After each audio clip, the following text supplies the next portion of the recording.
Apa itu farmakope dan apa kegunaan dari farmakope? Farmakope adalah buku paling esensial, bahkan sampai ada yang menyebutnya sebagai kitabnya farmasi. Farmakope ini adalah semacam kamus atau buku panduan yang berisi informasi, petunjuk, standarisasi, metode, dan prosedur analisis obat dan bahan obat yang diterbitkan oleh badan resmi. Di Indonesia misalnya oleh Kementerian Kesehatan. Kegunaan farmakope ialah untuk menjamin kualitas obat dan sediaan farmasi yang aman dan berkhasiat untuk dikonsumsi. Setiap negara menerbitkan dan punya farmakope sendiri, karena tiap negara mempunyai karakteristik fisik manusia dan lingkungan yang berbeda, sehingga jenis dan dosis obatnya juga berbeda untuk suatu penyakit. Nah, ini dia Farmakope Indonesia. Ini adalah e-book Farmakope Indonesia edisi 6 atau yang bisa kita sebut singkat dengan FI6. E-book FI6 ini bisa di-download di web farmalkes.kemkes.go.id. FI6 punya 2371 halaman. Tersedianya versi e-book ini sangat memudahkan untuk mengakses farmakope. Gak perlu lagi repot dengan buku farmakope setebal batu bata. Tinggal buka versi e-booknya aja dari gadget. Gak perlu ngalamin kerempongan seperti zaman senior gue yang katanya kalau ke kampus sampai bawa koper demi bawa buku-buku farmasi termasuk farmakope. Oke, mari kita scroll perlahan untuk melihat isi dari farmakope. Ini adalah halaman cover. Selanjutnya ada kata pengantar. Ya, seperti buku pada umumnya. Next, daftar isi. Bisa lihat apa aja bagian dari farmakope dan dilengkapi dengan halamannya. Inti isi dari FI6 kalau kata gue ada di bagian ketentuan umum, sediaan umum, monografi, dan lampiran. Yang lain bisa dibilang cuma sekedar FYI. Kayak surat keputusan Menkes RI tentang tim penyusun dan penetapan FI6.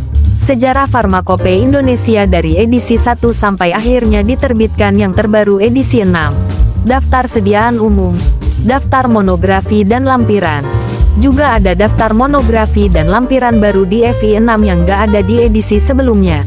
Juga daftar monografi FI5 yang dihapus di FI6. Hal pertama yang dilakukan sebelum menggunakan farmakope adalah memahami bagian ketentuan umum terlebih dahulu. Ketentuan umum ini merupakan pedoman dasar untuk memahami farmakope.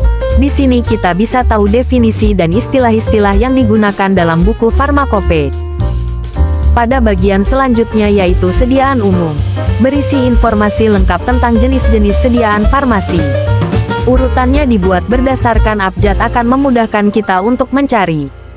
Next yaitu bagian monografi yang merupakan kamus bahan obat yang disusun sesuai abjad seperti kamus.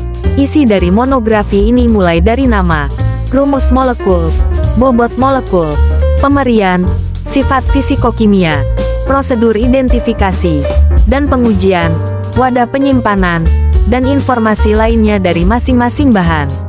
Nah, untuk mencari informasi yang kita inginkan caranya yaitu dengan mencari halaman dari keyword yang ingin kita cari pada bagian indeks yang terdapat di bagian akhir buku. Indeks juga disusun berdasarkan abjad, jadi cari sesuai dengan awalan keyword yang mau dicari. Contoh, kita ingin mencari monografi dari salep mata kloramfenikol. Di indeks kita mencari di bagian huruf K, bukan S, karena monografi diurut berdasarkan huruf pertama bahan aktif, bukan bentuk sediaannya. Jadi, keyword yang harus kita cari adalah kloramfenikol. Awalannya K. Lihat huruf K di bagian indeks. Kemudian cari kloramfenikol. Nah, ketemu nih, halaman 905. Dan halaman 907 untuk sediaan salep mata kloramfenikol. Udah deh, tinggal pergi ke halamannya. Dan langsung ketemu. Di monografi bahan kita akan banyak menemukan angka dengan kurung lancip seperti ini. Ini adalah kode untuk lampiran yang bisa kita lihat di bagian setelah monografi. Di bagian lampiran kita bisa menemukan informasi lebih banyak tentang suatu pengujian, teknik analisis, dan berbagai persyaratan lainnya yang berhubungan dengan monografi. Arti dari angka ini bukan halaman ya guys. Untuk tahu halamannya kita lihat di bagian indeks.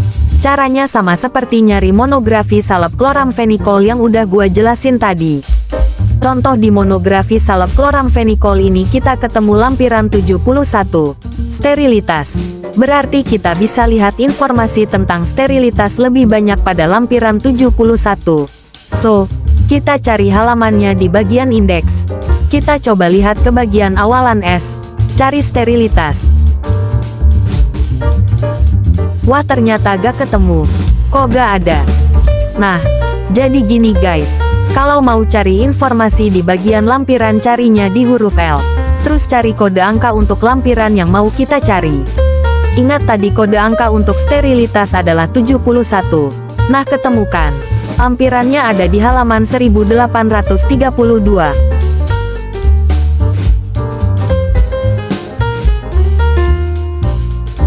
Yeay, ketemu. Last but not least, bagian terakhir dari farmakopeia adalah daftar tabel. Ada tabel alkoholometrik, tabel bobot molekul, tabel kesetaraan termometrik, tabel larutan isotonik. Nah, itu dia penjelasan tentang buku farmakope dan cara untuk membaca farmakope. Semoga bermanfaat dan bisa membantu lo untuk memahami farmakope. Thank you for watching.